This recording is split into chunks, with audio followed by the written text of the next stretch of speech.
All right, everyone. Welcome to my Keeping It Casual podcast. Today I have Mr. Dogodude of TikTok fame. That's primarily where you're at, right? Yeah, pretty much. Yeah. Mr. Dogodude, the Magic Boy. Yeah, I'm mostly on TikTok. 17.5 thousand followers. Nice. I've tried to get a foothold into Twitter, but I've just about given up. After a year, I've only got like 500 followers or something like that. But It could yeah, always I'm a change. I'm a TikToker at heart. Nice. Do you have any other? You're on YouTube too, right? Technically, but really, it was just a dumping ground on YouTube Shorts. I was putting a bunch of my what I thought were my funnier TikToks, Mm-hmm. but they bombed so hard over there, and so I kind of just gave up on it. I don't think I've uploaded anything there in Oh, really? probably What do six you mean by months. bombed? Like they're not getting like great views on them or something? Or Yeah, and I mean this is probably a broader conversation about creators and not giving ourselves a break, but mm-hmm. you know, and maybe I was going at this with the wrong mentality, but I was using the same metrics that I go by on TikTok, and to me, Mm-hmm. like anything less than 500 views is like an absolute bomb, Mm-hmm. and anything less than 1,000, so like it between 500 and 1,000, Mm-hmm. wouldn't call that a bomb. I would just call it a small failure. Um, Mm-hmm. so yeah, like I try to shoot for a minimum of 1,000 views per video, and over on Shorts, I was lucky if I was hitting triple digits sometimes.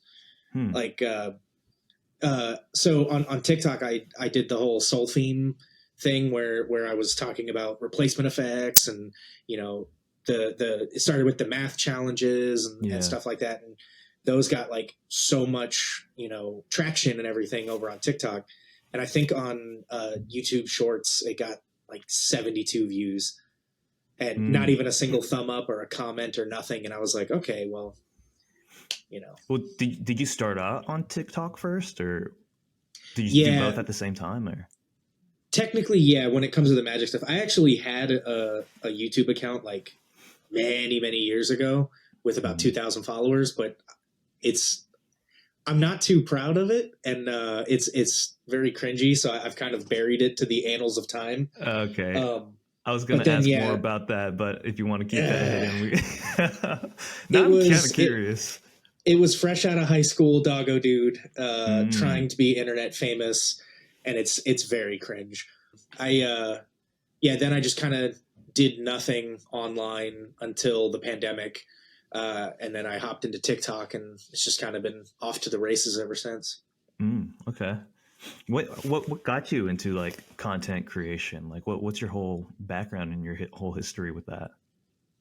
Yeah, so I feel like there's two eras of my answer, right? So I've kind Mm. of like, we're the same age. We're the generation that grew up with content creators, right? Like, uh, late middle school, early high school is when like YouTube was really becoming a thing, and I grew up watching Game Grumps and all these different like nerdy things. And like I always wanted to do that. The idea of being able to like make a living and build a community and be like pseudo mini famous off of something that I already love to do and be a part of just always enticed me.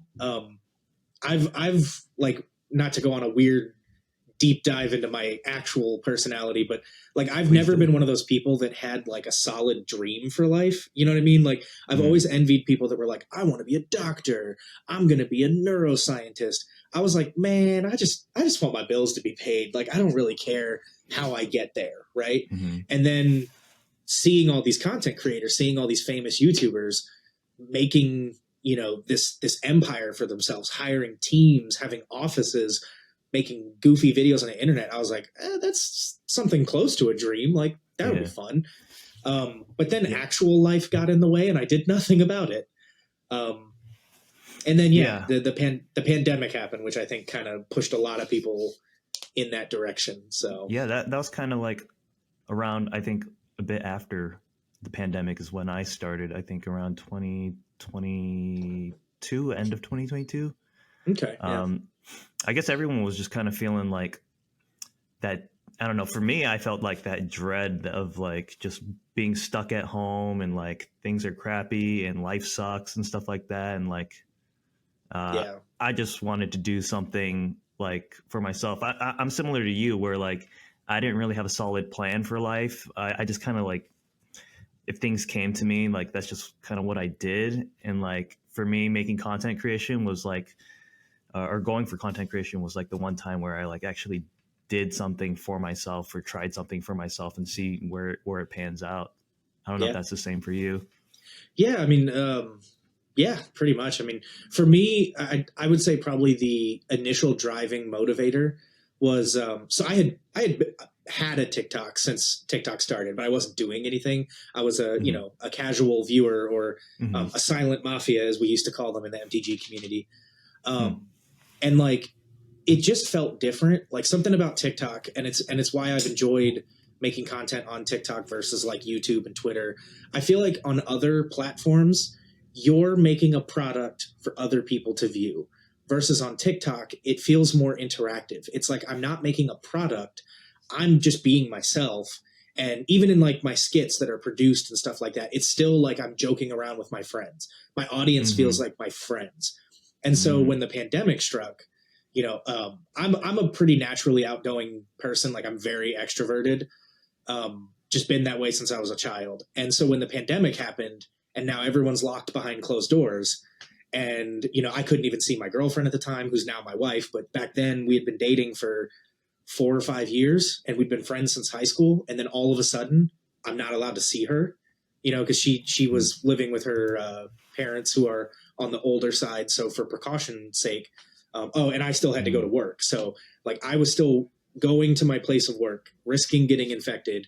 So I couldn't see my friends, I couldn't see my family, I couldn't see my girlfriend at the time. And so this extroverted person got instantly turned into an introvert against my Mm-hmm. will. But then I had this little app, and I was like, I've always really liked this. I like the communities I'm a part of, and commenting and stuff. What if I just, I don't know, threw it out there?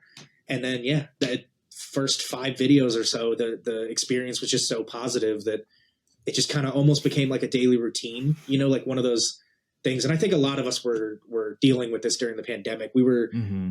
trying to come up with reasons to keep us going, right? Like it was, Yeah. things were so bleak, things were so depressing that it was like every morning you wake up, some of us asked ourselves like, what's the point? What are we waking up for? Why, they're freezing Yeah. rent payments, they're giving out unemployment. Why am I even bothering to go to a job? Why am I even bothering to wake up? I'm just going to stay in bed all day and wither away.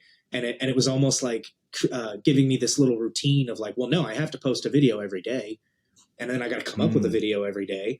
So and then I got to this, that, and the other, and it kind of kept me It, going. And then it once the became pandemic ended, something that was like motivating for you to kind of keep you like going in like those bleak times kind of yeah, thing. yeah, for sure. And then by the time the pandemic ended, I had just built such a community that it was like it it changed less of like a reason to keep going to like, oh, this is actually something I enjoy doing now. And when it was no longer a daily routine that was keeping me, from losing my mind, and I had the option to walk away from it, then I made the choice that like, I don't want to walk away from this. This is really fun. Like I'm enjoying my time on this app. So Mm. That's yeah, awesome.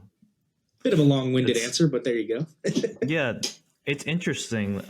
Yeah, TikTok does feel different from like the other apps. I agree with what you say, how it's kind of like more like, I guess TikTok made it accessible for anyone to kind of become a creator, as opposed to like YouTube where you have to kind of build a following. Yeah. Um, so yeah, that's pretty cool. And it's That and it's that the it was like that. interactions too, like I'm not too good at articulating this point, but like back when I was on YouTube, it feels like I'm talking to my audience versus on TikTok, it feels like I'm talking with my audience. And I think part Mm, of it is the features of the app, the stitching, the duetting, the fact that I can click on your comment and turn it into a whole video. Um, and I know now, like lately these days, there's a lot less stitching and a lot less duetting going on, mainly because of the beta program doesn't allow it. So a lot of the people who are making money on the app just cannot do those things. But like, I think it's just such an ingrained emotion that's been around since the start that it's like, it's far more interactive. Yeah, that's kind of sad that they don't promote that even more. Like It's the so collaborative, stupid. like TikTok, I guess was kind of more like collaborative with like stitches and stuff like that, and not like that's what made it unique. That's what made it good. I mean, it's a lot of short form content too, and it's like snackable content, I guess. But Yeah, absolutely. they should push that more. They should, and it's really sad. Like, I hate to be content creator number 400 to complain about this, but it is what it is. TikTok's going in a direction that is fairly depressing for me, because it's where I've built my audience. It's where I've done all my work. It's where I've cultivated my existence on the internet, and now it's becoming a QVC shopping network. The monetization program literally disqualifying people if you stitch and duet. Videos need to be a minute now, and it's just like all these little things that they're implementing. It's slowly killing what made TikTok fun and what made it unique, and now it's becoming every other social media app out there. In fact, maybe even worse because of all the TikTok shop crap. Yeah, I'm not crazy about the direction that they're taking it right now. Yeah, and YouTube's been more of a focus for me. Hopefully, it changes in the future. But what got you into like magic specifically? Did you always do like magic content, or did you do like certain like just threw things out, see what stuck to the wall kind of thing, or? yeah. So this is actually like a fun, interesting story that a lot of people don't know. So very, very brief history. I played Magic when I was a child. Seventh edition, immediately got out by. Was the next set called Eighth Edition, or did it start having a name after Seventh Edition? No, the next one was Eighth Edition. Well, the next core set I think was Eighth Edition, but I think around that time it was like Torment or something like that, Torment block or something. Okay, yeah. See, I was a child. I didn't understand blocks. I didn't understand sets. I just remember the little 7 in the corner. I remember Raging Goblin being my favorite card. But anyway, so played Magic for like less than a year back in like 2000, 2001, whenever 7th edition was. Got out of the game, played competitive Yu-Gi-Oh! For a few years, got into Pokemon. Then middle school and high school happened, and I got into, trying to be one of the normie kids and kind of got away from TCGs altogether. And then fast forward to, again, the pandemic. And I had been playing D&D for a few years. I actually got into D&D while I was in the Army.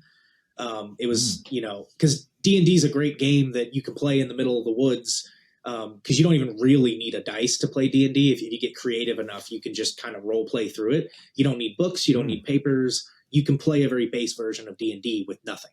And so it's great for like soldiers and stuff like that. And so I loosely got into D&D through the military, got out of the military. Few years go by, pandemic happens. And I have a small group of friends who we had been meeting up for D&D just prior to the pandemic. And then the early days of the pandemic, we were all still going to work. So we were like, we're okay meeting up to play D&D and kind of violating the safety protocols because we're already violating the safety protocols to make a living. So screw it. We're all going to die anyway. That was our terrible mentality. And my DM at the time, we had been like just shooting the shit one day before a game, and Godzilla came up somehow. And I'm like a massive Godzilla fan. It's one of the fandoms that like I'm actually most passionate about, but weirdly enough, never talk about. I've seen every single Godzilla thing that's ever existed. I've got merch. I've got DVDs. Like I've all of it. And you've got a big knowledge about a lot of fandoms, I feel like. Yeah. Well, the two big ones, it's the things I talk about the least. Godzilla and Power Rangers. I know I'm like an encyclopedia of those two topics. Yeah, and actually, I'll give you a little. Rangers. I'll throw you a bone from earlier. My YouTube channel from 2010 was a Power Rangers channel. And it dealt a lot with like matching up different Rangers. Like, if this Ranger ever met this Ranger, who would win in a fight? It was That sounds interesting to me. It could be now. Back then, it was pretty bad. I was using like a Chromebook. But anyway, I'm getting way off topic. So we're getting ready for a D&D session. We're talking about Godzilla, and he goes like, "Oh, do you play Magic the Gathering?" And I was like, I think I remember playing that when I was a kid. And he pulls up a picture of the Mecha Godzilla card from Ikoria. And this was just prior to Kaldheim coming out. So I believe Ikoria was right before Kaldheim, right? And, yes, I believe so. So that set was wrapping up. Kaldheim was about to start. And yeah, he shows me this card, and I'm like, "Yo, that's the coolest thing ever!"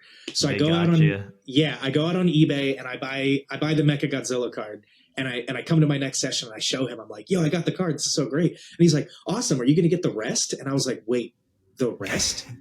And he shows me that it was a whole thing. You know, that there was Godzilla, there was Biollante, there was Mothra, there was Mothra's egg, there was Japanese exclusive ones, and I was like, "Oh, you bastard.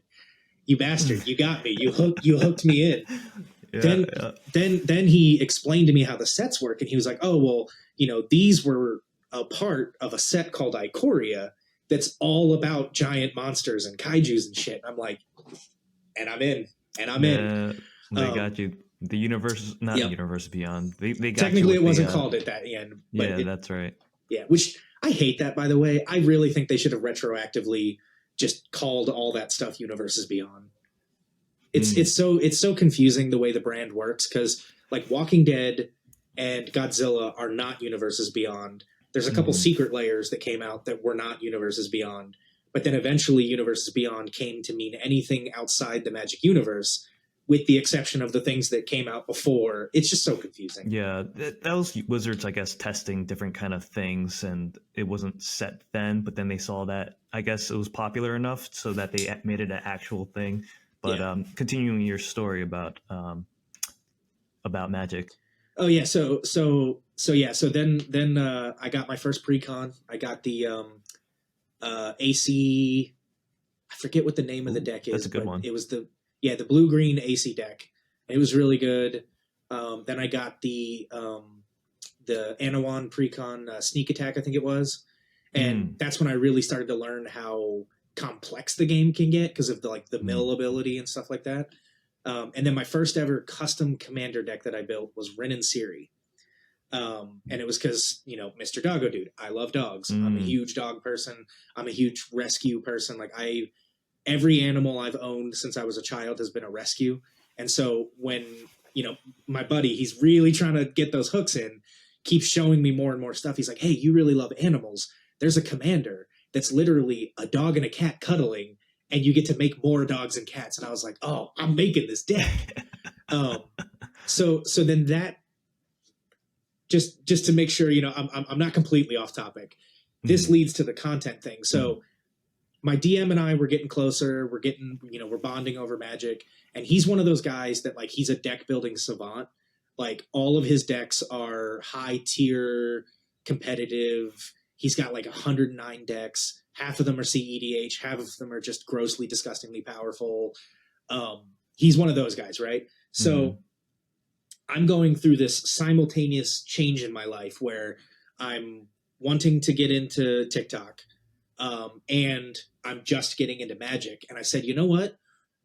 I'm on TikTok looking at, dancing videos and comedy videos, but what I'm not seeing is a whole lot of Magic the Gathering. There's very few Magic the Gathering creators. Because back then, this was when it was Zebex and Big Dan and Chef MTG. Those, there was maybe 30 content creators doing Magic TikTok. Probably when it was kind of new, right? When TikTok was still fairly new. Yeah.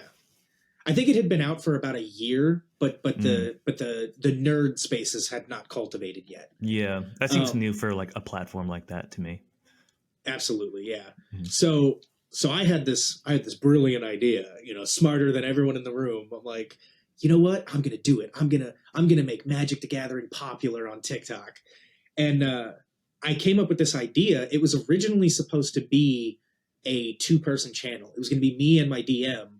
And the original name of my channel was Deckmaster MTG, which, funnily enough, I did not get from the back of the card. I didn't find Oh, out till like months later that I never made the connection. oh My wow. what the channel was going to be was I was like, "Hey, you're really good at building decks. You're very smart about this game, but you don't have the best like talking skills. The best you're not the most outgoing guy. So Mhm. what if I was the face of the TikTok and you were the like generator of the content, right? Like you explain to me how your decks work, how you got to that conclusion. I'll make a video breaking it down. We'll call ourselves deck master and we'll be like, the deck masters of the game. And Mm. he was all for it. He was all, down for it. I made the account, signed up with the email, set everything up. We just one thing after another, didn't make the videos, and then like Mm. 2 or 3 weeks after I made the TikTok, our D&D group fell apart, and it was a combination Damn. of inter-party arguing, people not getting along. The pandemic, I think, was just getting to a lot of us. Mm. Family members were starting to get sick. We were starting to realize how stupid it was that 7 or 8 of us were meeting up in person every week during a pandemic. And so the group just completely fell apart. And now I'm back home with this TikTok account and all these magic cards. And I'm like, well, shit, I just got into this game that I now can't play because my group doesn't get together anymore. And I started just looking at who was in the magic space at the time. Stumbled upon the professor, started watching his YouTube videos, stumbled onto like Big Dan, EDH Outlaws Ricky back then, like all these different guys. And I was like, you know what? Screw it. Stop talking about it. Stop overthinking it. Just do it. Just make some videos. And I made some like, just stupid videos of just like, what's your favorite card? This is my favorite card. Like very like, Mm-hmm. easy to churn out content. And the Mm-hmm. response was just so good that it just rolled from there. And Mm. then how I changed my name, I actually hate my name, Mr. Dogodude. I hate it. Every time I hear it, I cringe a little inside. It was just a filler. It was a filler because I had to get rid of the Deckmaster name. I was like, I don't know enough about this game. I can't call myself the Deckmaster. That's a ridiculous nickname for me. Mm. Again, didn't make the connection that the word was on the back of the card. Yeah. So then I was like, well, I only really have one deck that I play. It's Ren and Siri, and I like dogs. Whatever. MTG Dogodude. Because back then it was MTG, not Mister. And so I changed the name and then started getting more followers, started building a brand. People started recognizing me by that. And it was Now just you like, can't damn it, change it. I'm too deep now. I can't change Yeah. it. So here we are. That's the lore behind Dogodude. It all Dang. started because of Mecha Godzilla. That's great. I have since made non-magic content, but for the first year I was on the app, it was 100% nothing but magic. Yeah. Dang. Nice. Solid. Yeah. Having that solid start in the beginning and then being able to continue that till now.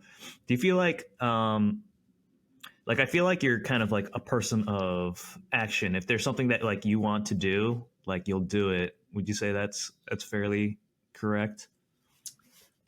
Yeah, I mean, I think that's fair to say, and I think it again just kind of stems back from the extroverted nature, Hmm. and also a little bit of my upbringing. My dad was not a great fella, but he did instill some wisdom in me, and one of the wisdoms that he always would get like mad if I went in the other direction was, "What is the worst that will happen?"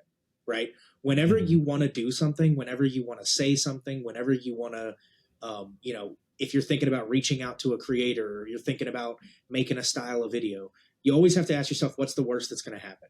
And if the worst that's going to happen is not that bad, just do it. Right. And so like, yeah, if there's something online where, it's like, try to put a foot into Twitter. Yeah, I was a little hesitant at first, but I was like, what's the worst that happened? Nobody follows me. Okay, Yeah. cool. I I think waste 20 seconds a day tweeting. Cool. Mhm. So I think we often like kind of get in our own heads. We find like reasons to not do things, and we kind of beat ourselves up. And um, I think it's great that you have that kind of mentality. I don't know if do you ever have like doubts about your content or like doing something or all the time. All the time. So this is like, I've actually had this conversation with a few people, who I've had to metaphorically talk off a ledge because, they do see creators like me and they go like, man, I wish I just had the confidence that you have. And the truth is, whether you're extroverted, whether you're introverted, whether you're suffering from depression, whether you're, uh, what's the neurotypical, whether you're neurodivergent, all of us are faking it until we make it. Every single one of us doubts ourselves. Professional athletes, like I don't care what anyone says. LeBron James doubts himself all the time. He's a human. Every human wakes up and I forget. I was going to try to sound super philosophical here, but I can't remember who the quote's from. I remember it from the movie Coach Carter, but it was like, our biggest fear is not that we're not good enough. Our biggest fear is that we are good enough, and how dare we? Like, who are we to shine, right? Kind of thing, where it's like, every time I make a video and it starts to pick up traction, I'm like, who am I to get these views? I'm just some dickhead on the internet. When there's other people who are making better stuff, they're the ones who you should go be viewing, not my stuff. But then, I don't know, you just kind of, I don't know that you ever really get over that. I think you just have to tell yourself to shut up and keep going. So it's something that you do have the internal monologue sometimes, but you kind of just all the time. Do you like take a step back and just say like this isn't necessarily true, or like do you just push through it kind of thing? Or I think my strategy. Abstract question, I know. Yeah, no, it's great, and I've never really actually put a lot of thought into it. I think my strategy for at least the last couple of years has just been not to think about it too much, because if you start to have that internal dialogue, most of us are our biggest critics. The more you think about it, the more you're going to talk yourself out of it. So like, because I've heard what some people will do is they'll shoot a video. They'll put it in their drafts. They'll come back the next day. And if they still like it, they'll post it. I think that's dangerous. If I did that, I would never post a video, because I go through this roller coaster of emotions where I shoot a video, I watch it back one time, I giggle, I hit post, I hate it, I think about deleting it, I don't, I start to love it again, then I start to hate it again, and then I just walk away and go, you know what, let the internet gods decide. And if it bombs, then it reassures what I was thinking, right? And then I just try to adjust accordingly. And if it does really well, then I'm like, okay, maybe I was wrong, which does occasionally happen. I am wrong sometimes. That's a great process of making content. I think maybe all of us are kind of like perfectionists a little bit in our minds, and I think that kind of mentality is very dangerous, where things have to be a certain way before we post it onto the internet. Not even just the internet, but just in general. And that prevents us from like even making the mistakes to learn from, to be able to make better whatever that we're trying to make better of. I think one of the biggest fear with up and coming content creators is they think their failures are going to hurt them more than they actually will. You can have a video get 52 views and then have a video do 10,000 the next video, right? Putting out a bad video is not going to kill your account. So do it, right? If you're not 100% satisfied with the video, but it's done and it's ready, put it out. Put it out there. Let the world decide. Because like I said, we're our biggest critics in this world. And half the time we psych ourselves out. And, bigger creators have talked about this ad nauseum, that the amount of videos that they have deleted that were probably their big, their next big viral thing, it's probably in the thousands. So I just personally, I go the exact opposite route. I don't delete anything. If I got as far as filming it, it's making it onto the internet in some shape or form. And then I will take notes accordingly, and I will figure out, what I can do better next time. I think I need to do that a little more. I'm a bit of a perfectionist too. So like if something doesn't feel right, I do what you said before about like sitting on it and then the next day coming back to it, and like I'm like I don't know how I quite feel about it. But there are some videos where I feel like I didn't like as much, and then like I just went ahead and posted it, and like they did fine or they did like really great. So like, yeah, I guess sometimes we're not the greatest judge of like our own content, and Yeah. it's kind of not really on us to decide what's good or not. No. And it's because we're looking for faults that don't exist, and we're harping on faults that don't matter. You know, Mm, like I've made videos that are still on my channel because I don't delete anything. If I've made it, it's still there. And I've made videos that I hated, that I was like, oh man, this is cringy. I can't believe I posted this. This is the end of Mr.Dogodude. And then I have people messaging me and being like, I loved that video. It was hilarious. People following me because of it. People in my real life being like, oh man, we saw your video. It was so funny. I showed everyone at work and they laughed. And I'm like, was I wrong? And it's, yeah, I mean, we harp on ourselves too much, and we're trying to like literally sometimes it'll be like, oh, I don't know, the audio quality was really bad, but then everyone I talk to, they're like, what are you talking about? Like, you're wrong. You're looking for a fault that does not exist. The audio quality was fine. Well, yeah, but what about the cuts were kind of bad? Who cares? You're focusing on a fault that does not matter. What matters is the message you sent, the joke you told. We enjoyed your content. Keep making more. It's yeah. Something that I like think about often is kind of I guess the biggest fear of all content creators is, which is getting canceled or something like that, or political correctness, especially in the Magic the Gathering space where like being PC, they're more left leaning. I feel like with their kind of Sure. ideals. So like I know that's something that I think about often, but I guess like with the content that you make, it's kind of more like I don't know, rage baity. I guess is what people say, right? I hate that term, but it's not inaccurate. Um, yeah, but I feel like that kind of like gives you more of like trying things out to like kind of stir up some sort of emotion and see how that is. And I mean, you haven't been canceled yet, so like maybe like being Yeah. a little bit bolder with our content and not trying to worry so much about like how people are going to perceive it. Yeah, Yeah, I mean, I don't know. I'm a white heterosexual bearded man on the internet. Of course, cancellation has crossed my mind a couple times, but ultimately, I think where I stand on this topic is that getting canceled is, I don't even know how to word this. It's not as much of a risk as people, I think, make it sound. Because when you really go through and look at all the people that have been canceled on the internet, whether it's the Magic the Gathering space or actual real life celebrities, they didn't get canceled for having opinions. They didn't get canceled for being Christians. They didn't get canceled for being conservatives. They got canceled for being bigots. They got canceled for being racist, sexist, homophobic, transphobic, ableist, like whatever category of bigotry you want to, throw in there. That's what gets people canceled. And I guess for me, the fear doesn't really get to me because I know I'm none of those things. And, I know there was a push for a little while because I do occasionally step into the sphere of controversy and politics when it relates to my community. For example, there was a member of the Magic the Gathering community who went after a woman creator and was saying really misogynistic things in her comments. So I came to her defense, and it was then revealed that this person was also super transphobic.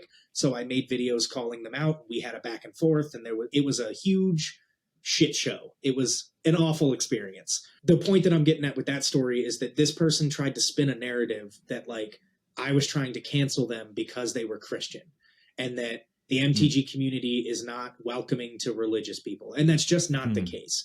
There are a lot of Christian folk in the Magic the Gathering space. There are a lot of Jewish folk. There are a lot of Muslim folk. There are a lot of Buddhist folk. Your religion does not matter so long as you are not a bigot, right? And when you're out there advocating for, the eradication of certain genders or certain ideologies, then it's like, yeah, you're going to get canceled. And for someone like me, it's like, no one's going to cancel me for kicking a deck of cards, right? Yeah. They're going to cancel me if I come out and say that women don't belong in my space. that's what gets you canceled. And I guess just at the end of the day, the message that I want to send to all creators is that it's not that hard to not be a bigot. It's not. You know, we can even, there's examples of people in at least the TikTok space. I'm not super knowledgeable of the MTG community outside of the TikTok space, but in the TikTok space, early on, we had a character. I'm not afraid to say names. Before I continue, are you fine if I say names? If it's there are people that are controversial, not I'll around bleep it out. Okay, that's fine. Okay. Yeah, it's a pet peeve of mine when people tell like full length stories about a controversy, but then they're like, "But I won't say who." I'll say who. There was a guy in the community, Nordic MTG. He popped in out of nowhere. He was being an absolute dickhead, and then he made a joke about the mentally handicapped. Basically, he said that if you play tribal decks, you belong on the short bus. And that didn't sit well with a lot of the TikTok Magic the Gathering community because they were, there's a lot of neurodivergent people in the community. There's a lot of people on the spectrum. There's a lot of people who were forced onto the quote unquote short bus as a kid. So to use it as a joke for people who play tribal decks didn't sit well. And they got called out for it. They started doubling down. And somebody looked into their Facebook and found a bunch of transphobic and racist posts, and we all collectively canceled that person. I think that was justified, right? Versus like me, I tell people that their basic lands are ugly and I kick cards. I'm not worried about the community canceling me over that because I'm not a bigot. I'm not a terrible person. At the end of the day, my jokes are maybe a little mean-spirited sometimes, but they are not at the expense of a group of people. And as long as your content is not at the expense of a group of people, I truly think you'll be fine. And then obviously, as long as you're not out there committing terrible, heinous crimes towards people, like, you know, the R word and things like that, don't do those things. But I don't think that should have to be said. If you have to be told not to do those things to not get canceled on TikTok, you're probably a bad person. So Yeah. I guess like part of it for me also is kind of like working to be a better person. Like, not that like I'm a bigot, at least I don't think I am, but like I don't think you are. Thank you for that confirmation. But like, you know, like I worry about things, and maybe like I'm being too nitpicky, but like, you know, being more inclusive with my language. Like, so like if I see something like "you guys" or something like that, like I feel like, oh man, maybe I should say it something. So I've been saying like "folks" a lot more rather than "guys." I say "folks" and "y'all" because y'all is for all. Y'all. Yeah. I saw a shirt that says "y'all is for all." So yeah, but actually that's a great point you bring up because, and here's some advice I can give to other specifically cisgendered male creators, but real specifically any of my white folk out there listening. It's a great thing to try to be more inclusive. You're going to mess up. You're going to fail. You're going to fall short. Just accept it when it happens, accept the criticism, and move on. Because it has happened to me a few times. For example, there's a word, I'm not going to say it because it is offensive to some.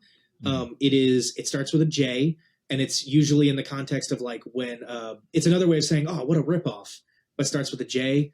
You can connect the dots. Sure. I used that word very frequently back in the day. I didn't know there was any connotation to it. I thought it was just a word that meant like, "Oh, I've been ripped off."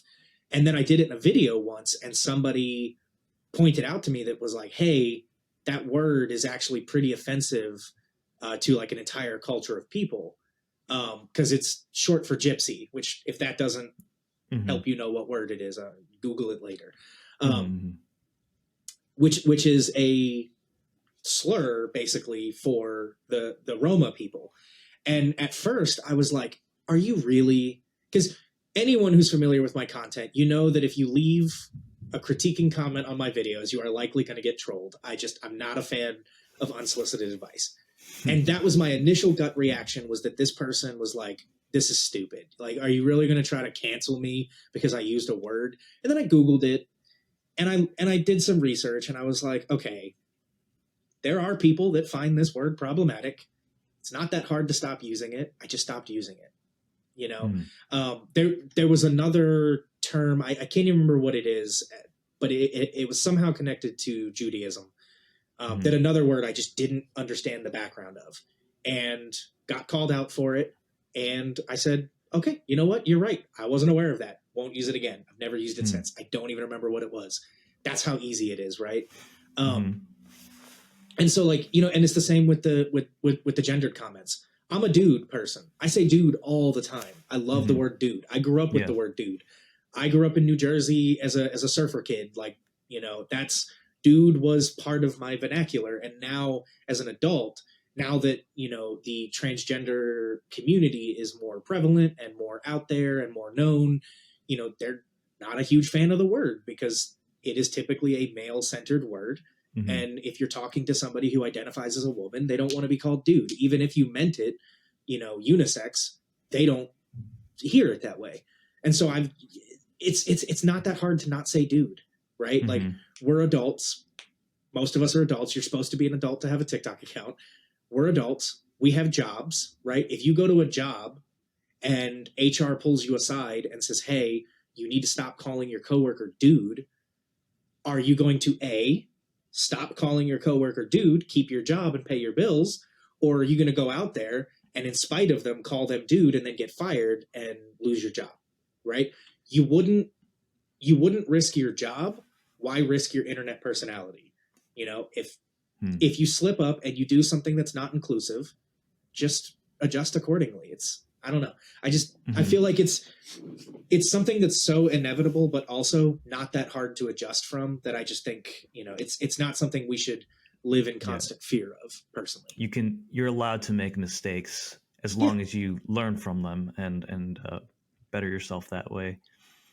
As long as it was a genuine accident, like if you're out there throwing out the N-word, right? And you go like, oh, but I always said it as a kid. No, this is 2024. You know that word is not acceptable to come out of certain people's mouths, right? I cannot say that word. I know that, right? So if I were to accidentally say it, that's not an accident, right? But if it's a genuine accident, like, oh, hey, I didn't know I was doing anything wrong, and you own up to it, and you make the effort to move forward, the community will forgive you extraordinarily fast. Yeah. That's good advice. I think I will try to keep that in mind for myself personally. Just kind of like being more bolder, I guess. Not bolder, but like. No, I know what you mean.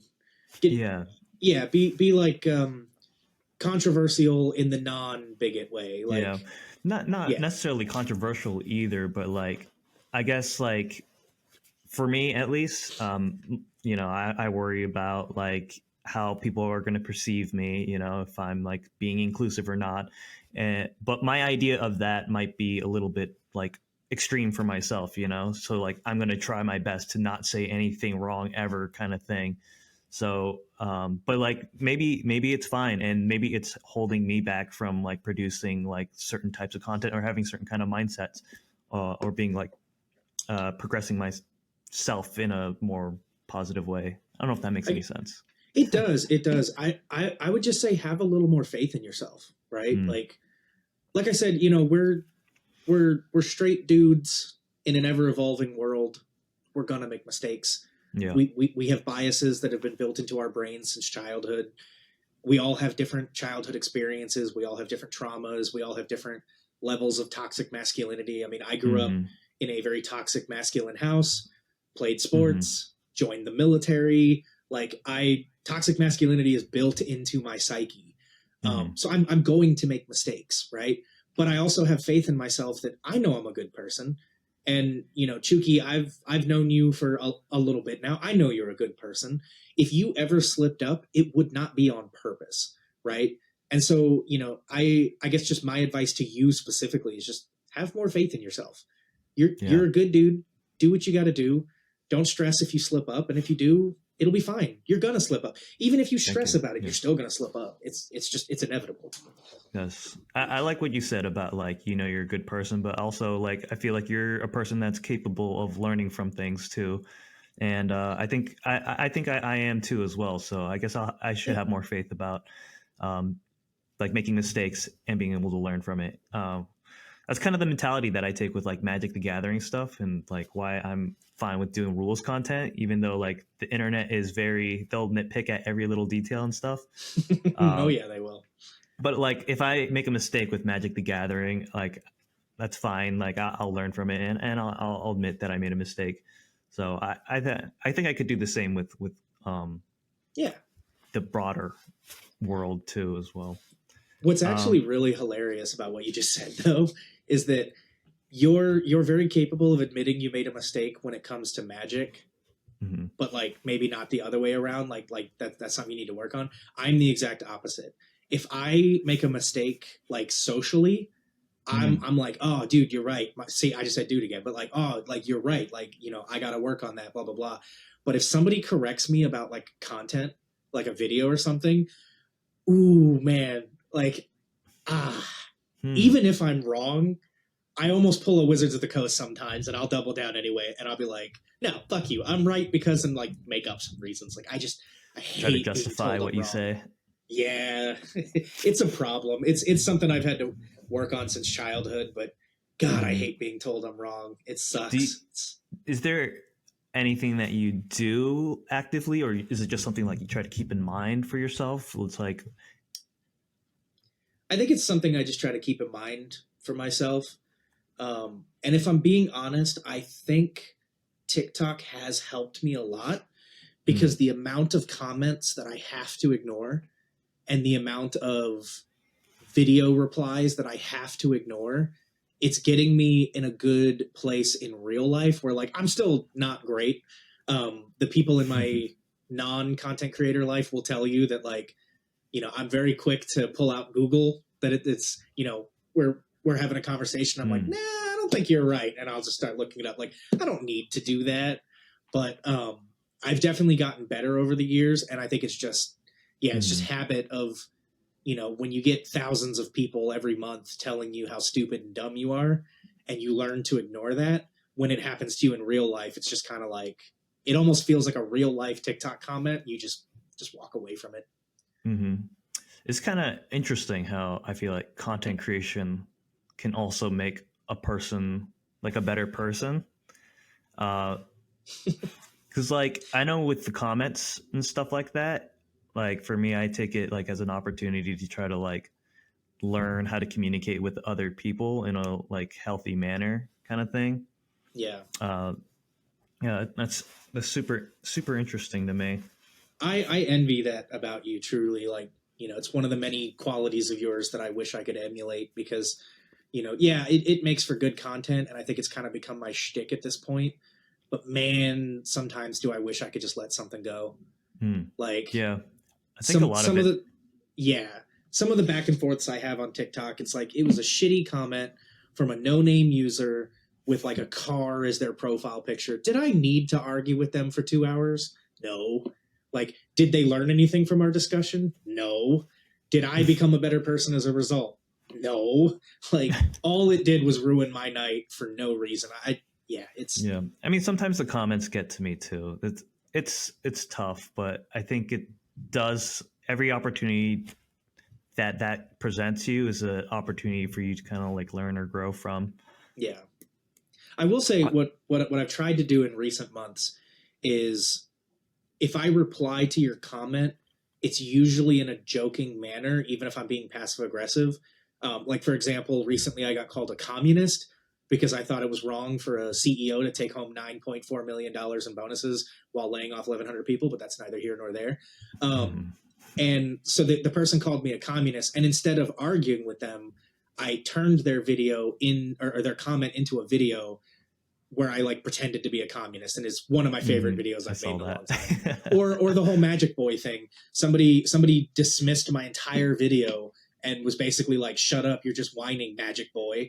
And so now I'm making Magic Boy merch. I've renamed my channel Mr.Dogodude the Magic Boy. Hmm. Like, I'm trying to get in the habit of using comedy instead of arguing. And Hmm. hopefully that will get me out of the habit of needing to argue with everyone about everything. Yeah, and like you don't have to like justify yourself to all these people all the time too. And like Yeah. even though it's like a small thing, I guess, in our minds sometimes, I think it still adds up to to like kind of our own like mental health and stuff like that. Yeah, I agree.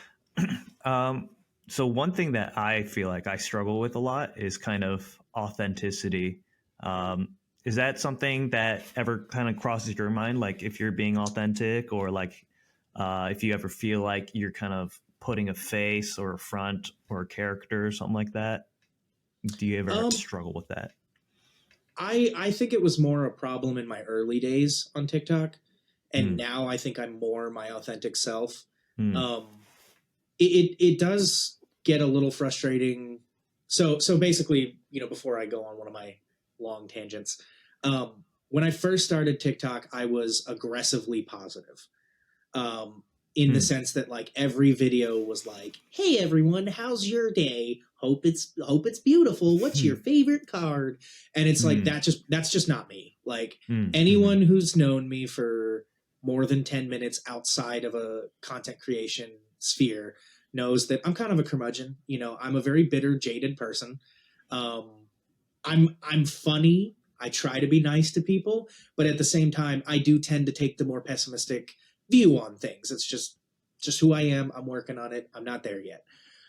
So the overly aggressively positive version of me, like if you scrolled back to, and it would take you like 10 minutes, but if you scrolled to the very bottom of my channel, you would be like, who the hell is this guy? Like, what mm, happened to him in his life that he went from that to this? But truly, nothing happened. That was an act. That was mm, a mask that I was putting on. And then slowly, I started telling more edgy jokes. I started clapping back at people. That started getting me good responses. Like people enjoyed that. And I just eventually realized that, like, I think people like the real me more than the fake me. The mm, unauthentic version of myself was just uh, one of many generic creators versus the doggo dude that is a unique person. And it's like mm, I just needed to let that go and be myself. Now, to kind of spin off that, one thing I do hate though is I hate when I do one or two videos that are a little out of the norm for me, and somebody watches that and they're like, "Oh, this is all you are. This is all you do." And it's like, it's not, my guy. Go look at my channel, see what I'm about, and see that like I'm more than this one video. And like at those times, it does sometimes make me like second guess a video. Um, when I'm doing something and I'm like, is this a little too out of my norm, that this isn't me being me, that this isn't the regular jackass self that I like to be. But I think ultimately what convinces me to push on is that, you know, this concept of authentic self, I think when a lot of people think of this, you tend to put yourself into one singular bubble. It's like, well, mm, who is Chukimon? And you reduce that down to one thing. When it's mm, like, who is Doggo Dude is a multifaceted, very fascinating nerd that is into many things and has many opinions and has many emotional spectrums, that it's like, yeah, one day I'm going to joke about how your lands are ugly, and the next day I'm going to do a serious video about how I'm upset about something because I'm genuinely upset about that thing. And it can get frustrating when people are like, "Oh, you're just posting this, like, for for the clicks," views. and it's like, it's Yeah. not. I have an opinion on this topic and I'm telling you my opinion. It's like I'm Mm, allowed to do that, but yeah, it's yeah. an interesting struggle. Yeah. Yeah. I know for me, it's kind of like maybe certain scenarios or certain situations. I feel like I'm maybe acting a little differently, and maybe that's appropriate for like whatever the situation is. Like the me that at work is different than the me with my wife kind of thing.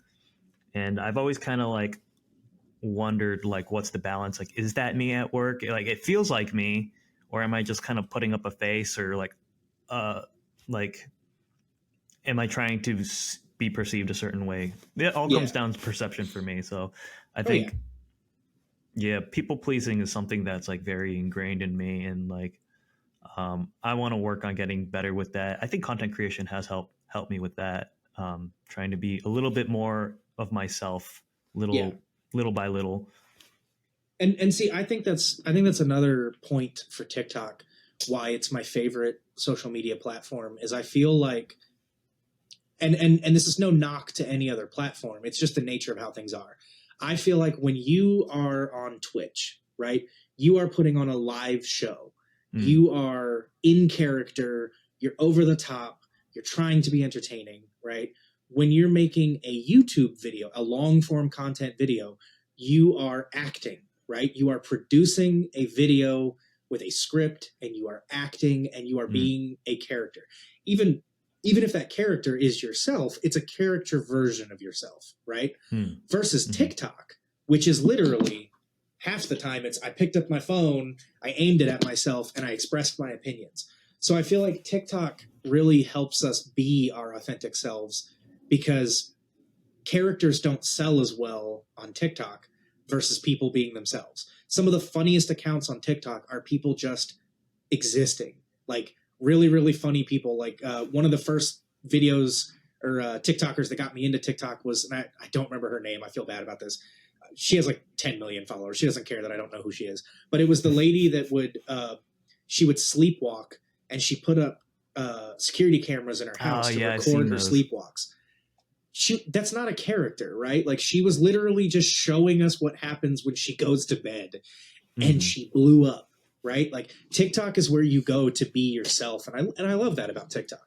And like, yeah, there's Interesting. there's produced content. Like, your stuff is very produced, and it's very, Mhm. you do your research and everything. But at the end of the day, it's you talking to your audience and helping them get better at the game and making it more accessible. It's Mhm. not, Chukimon the character. It's Chukimon. Like, it's who you are, and I Mm. just love that about TikTok. So I'd say it's part of it is like what I am, but I don't know. When I watch your content, it feels like that's you. That's Dogodude. That's him in real life, and you are kind of the same in real life. Um, for me, I don't know. I don't know how I feel about it. And my content is a little bit more produced. I guess there's space for kind of both on TikTok. yeah, Um, maybe we just have like different forms of content that just kind oh, of for sure. insinuate like parts of ourselves a little more. For sure. Yeah. And I can't express enough that I love TikTok for the reasons I love TikTok, but not everyone's doing the same thing I'm doing. Not everyone Mhm. is having the same experience that I'm having. And I know people that hate TikTok. I know people that gave TikTok a try and they absolutely despised it. I know people that are currently trying to grind on TikTok and they're hating, the results they're getting. And I get that. Not every app's for everybody. Like I said, I personally don't love YouTube. I'm not capable of doing Twitch. I cannot be that entertaining for that long. Like, Yeah. you've got me for 20 minutes and then I need a nap. I Like, feel I like you have just, to like be on all the time yeah, with it's Twitch. exhausting. Even when I appear on other people's Twitch streams for like Commander games and stuff, I just feel so exhausted afterwards. Like, I'm like, I do too. Yeah. wow, it was tiring. So Yeah. I really And you're respect Twitch extroverted. streamers. Yeah, yeah. Imagine introverts trying to be Twitch streamers. It's Yeah. Yeah. mind-boggling. Something that I do feel like you're very good at is speaking. I feel like you're a very good speaker. You speak very well and you're articulate and you say your thoughts that you have in your head and you're able to present it in a solid way. Do you have any background in that, or do you like? Well, why are you so good at speaking? No, no, I hate to make this sound like a joke, but it is the truth answer. It's out of spite. Um, I was a very energetic child. I was a very talkative child, and I had a very unsupportive family. Basically, they tried to silence me at any chance they could get. They shamed me for being talkative, like all this stuff. And at Mm. a very young age, it's just almost out of spite. It's like it's it was almost like they wanted me to be an introvert, and so I aggressively became an extrovert. And it Mm. just, I mean, for as long as I can remember, elementary school, I was always the kid on the playground getting everyone to play a game and like, hey, let's play X-Men, and I'm like assigning people their X-Men, and like, then move into middle school and it's like, hey, let's get this game of dodgeball going. And then high school, I was the captain of multiple sports teams, chief editor of the yearbook of the newspaper. um, then I go off into the military, which, I get put into multiple leadership roles where I'm forced to give pep talks to people and stuff like that. And I think it's just kind of just been this trajectory my entire life of, out of spite, trying to be the most extroverted, talkative person I could be. And I do think at times it's built bad habits. I do think I'm a bit of a ranter. I'm a bit of a over talker, oversharer sometimes. But also even in my non-content creation job life, I've been in a managerial role, some way, shape, or form for the last 13 years. So it's just, I don't know, it's just kind of been thrust upon me, and I just, yeah. Because people ask me this all the time. Honestly, yeah, and I really wish, like, we have friends that are on the introverted side in the community that have asked me, like, how do you feel so comfortable doing this? And I wish I had a good answer. I really do, but that's just me. I think it makes a lot of sense what you said about, like, it's not like your family kind of had a bunch of thoughts of how you should be, kind of thing. And I think that also makes sense with commenters, with like them telling you something and you just want to defy them and tell them no. Oh no, it's yeah, I will own up to this 100%. My need to constantly fight people on TikTok is childhood trauma, 100%. Now, I've never been to therapy to confirm that, but like, it is what it is. I have been told I was wrong my entire childhood by everybody in my life, to the point where I became a very defensive person, and that has bled into my adult life. And yeah, it's not a great habit. Like, it's not, it does serve me well in some cases. Like, for example, it's not hard for me to stand up for myself. I know some people struggle with that, where, they tend to let people walk over them, or they take slights towards them that they maybe should kick back against. I don't have that problem. If you come at me sideways, I'm like a mirror, what you put this way is coming right back at you. If you're nice to me, I'm nice to you. I feel like you would do that for other people too, that won't stand up for themselves. And if you see that, you'll probably step in. Yeah. Like, I don't want to, I don't want to virtue signal or like pat myself on the back, but every political battle I've gotten in on TikTok, whether it was about trans rights or bigotry or anything, it was always at the defense of someone else. So like when Nordic, like I was telling you earlier, made his short bus joke, I'm neurotypical, right? Like, a short bus joke is not offensive to me because it doesn't relate to me. But like, I had friends in the community who I knew this joke is gonna hurt them. And it did. I reached out to them and we were talking about the whole situation, and they were like, yeah, that joke was pretty hurtful.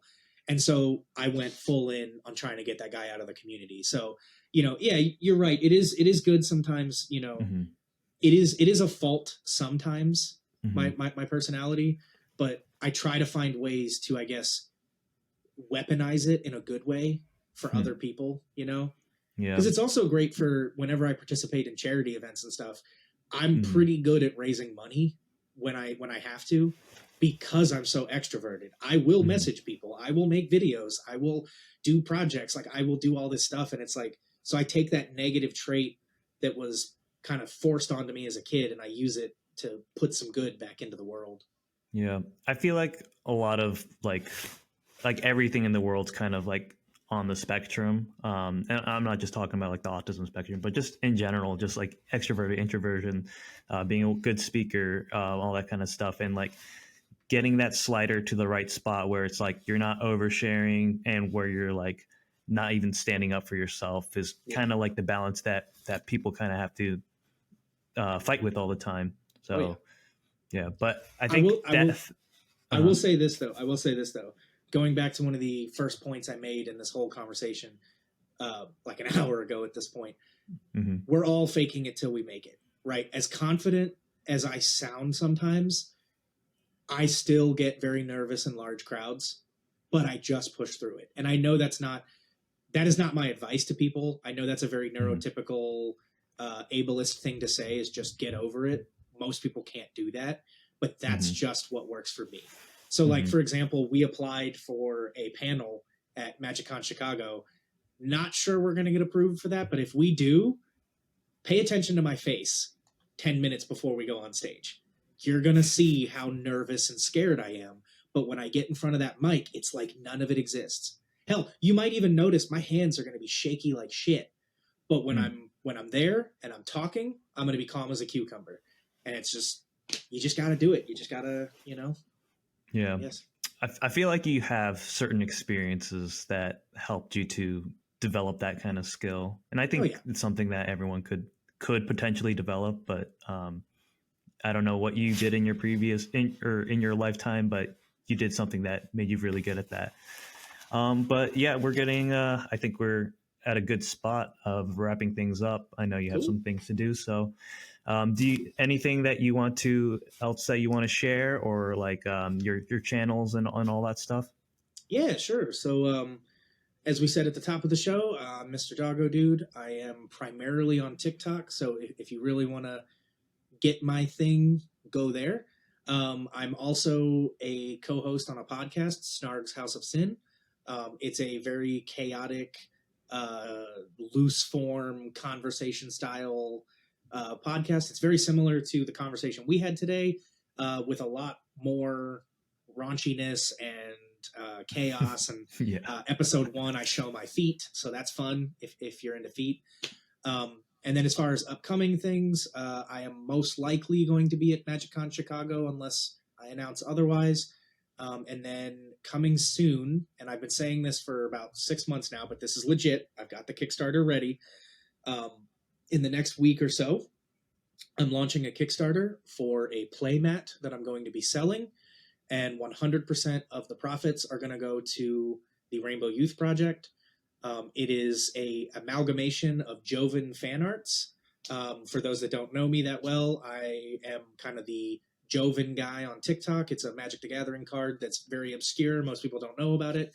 But anyway, I had I think by the end of it, almost 50 artists come together, and even non-artists, people that just doodled pictures. There's almost 50 different drawings of Joven that are all jammed onto this playmat. And for legal reasons, it's 80s rocker man. But I finally got a printing company that's willing to print it and isn't worried about getting sued. I finally got a good pricing model. I got it down to a good dollar per unit so that we can raise a bunch of money. I'm going to ship them all myself from my house like a madman. But yeah, they're going to be $30. It'll be a full-size regular playmat with all this art generated by the community. No AI bullshit. And yeah, hopefully my goal is to raise at least $2,000 to $3,000 for the Rainbow Youth Project. But yeah, that's something I'm very excited about. I will be making more official announcements about that in the coming week. So it's awesome. I'm gonna have to pick up one of those. I think I drew a piece of art on there as well. You did. You're on there. Yep, you are on there. All right, awesome. Thanks so much for coming on, being my first guest, and having this great conversation. And I definitely want to have you back on again some other time. But heck yeah, and it's mutual. I want to have you back on my show again. Yeah, well, let's do it. Let's do it. Cool. All right, cool. All right. Thanks.